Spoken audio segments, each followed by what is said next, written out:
Hi everyone, today I want to talk to you about CapCut, if it's a good video editing software, and who exactly is it for. I'm a professional video editor with 5 years of experience working in Adobe Premiere Pro. I also edited videos in Camtasia, Sony Vegas Pro, DaVinci Resolve, and After Effects. So when it comes to video editing software, personally, I'm looking for stability and tools that allow me to do my work accurately and with speed. So for example, when I'm editing, I like to play videos at double speed, which in Premiere Pro works fine, but in DaVinci Resolve, the audio becomes distorted and the playback doesn't really match the playhead. So for example, when I'm editing, I like to play videos at double speed, which in Premiere Pro works fine, but in DaVinci Resolve, the audio becomes distorted and the playback doesn't really match the playhead. What? So today I want to answer the question of whether or not the CapCut is good software for professional video editors, and if it's not, then who is it exactly for? Okay, so I've imported some footage that I've filmed earlier today. As I have already said, I'm very concerned with performance, but luckily CapCut supports proxies. So with nothing selected, press modify right over here, go to performance, enable proxies, select resolution, click save. And I'll have proxies created for these clips right here. And just like any other editing software, we have the timeline, the player or like the program monitor, and the inspector on the side. Even without the proxies, playback and scrubbing is insanely performant in CapCut. And whenever I play back the footage at double speed, there is no like weird distortions in the audio. I'm out and about. I use my trusty laptop for video editing. And I also use these. Now, one thing that stands out to me when it comes to the timeline is the fact that your video and audio are meshed into a single clip. Personally, I really like seeing my audio waveforms. So I would right click on the layer, go try height and set it to tall, and then set the audio waveform size to 60%, maybe even 100%. So currently my biggest problem with the CapCut timeline is the fact that there's no audio when scrubbing. It doesn't matter if you're holding the playhead or if you enable the preview access, there's simply no audio. And I don't know if there's a way to enable it, I haven't found it. I'm very particular about the cuts that I'm making and they're always dependent on the audio. So not being able to hear frame by frame audio bothers me. Now the player itself, I prefer this one to the one in Premiere Pro. It's simply more responsive. You can also zoom in and out with your mouse, and just these handles feel better to use. Now with the clip selected, the inspector shows everything you can change and modify about the video. Now there's a lot to cover there. Many cool features, a lot of which are not supported natively in Premiere Pro. So you would either need some kind of plugin or you would need to export to After Effects. Does that make or break CapCut for me? I don't know yet. Okay, so let's cut the video.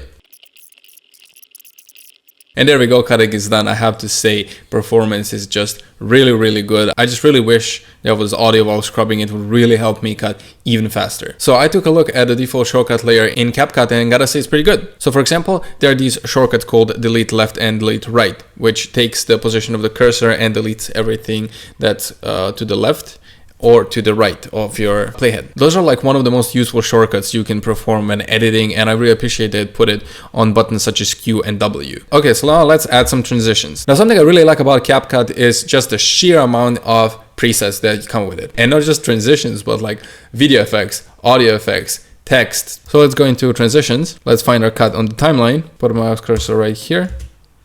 Plus, there we go. Amazing. Okay, now let's move forward. I want to add another transition right here. Maybe I want to do this one. Plus, let's see.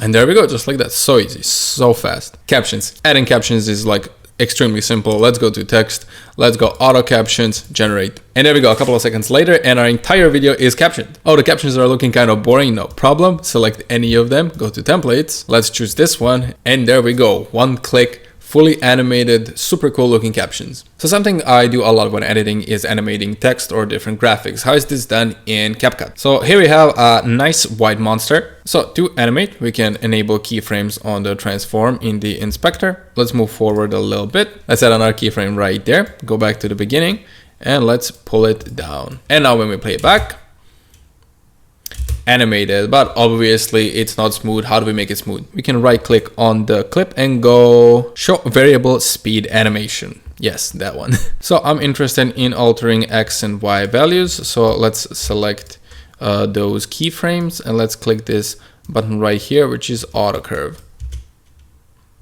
Already amazing. Aside from being able to now handle the keyframes ourselves, with a selected keyframe, we can also click here, which is going to give us the presets. Let's do quad ease for this one. Let's also select the bottom keyframe. Let's open up a graph. Let's do cubic ease.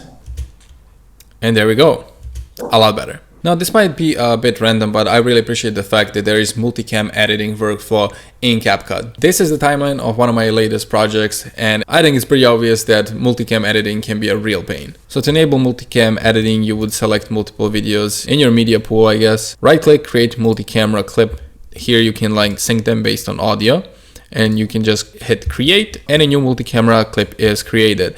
Now this is pretty much a compound clip, so you can just like double click on it to open it up, see what's happening on the inside, and to go back you can just click over here. So now with the multicam clip selected, if you go into the player and click right over here, you can see all of your cameras on the left and the output on the right. If we play the video and we have the clip selected, whenever we click on a certain angle, it's going to automatically make a cut in the timeline and select the appropriate camera. A very small thing, but I really appreciate it. Okay, so now I would love to focus on the right side of the screen, which is the inspector. Let me make it a little bigger so you can see it more easily. Tons of really amazing stuff in here. So aside from your basic panel, which, you know, any editing software is going to have features such as this, remove background is a automatic rotoscoping feature, which when enabled, obviously just removes the background, leaving just your subject in frame. And as someone who has spent so many years manually rotoscoping people out of the videos for hours and hours on end, this is a godsend. Now this coupled with the canvas where you can select a color, for example, let's do like this pinkish red. Now that is amazing. Okay, let me undo that. Now when it comes to masks, I'm not really sure if CapCut supports like custom masks such as in Premiere that you can make with the pen tool. But then again, the question is how often do you actually use that? Retouch tab also really cool. You can alter the face and the body. So if we enable retouch, we can smooth the skin and we can whiten the teeth. Is this something that you're using all the time?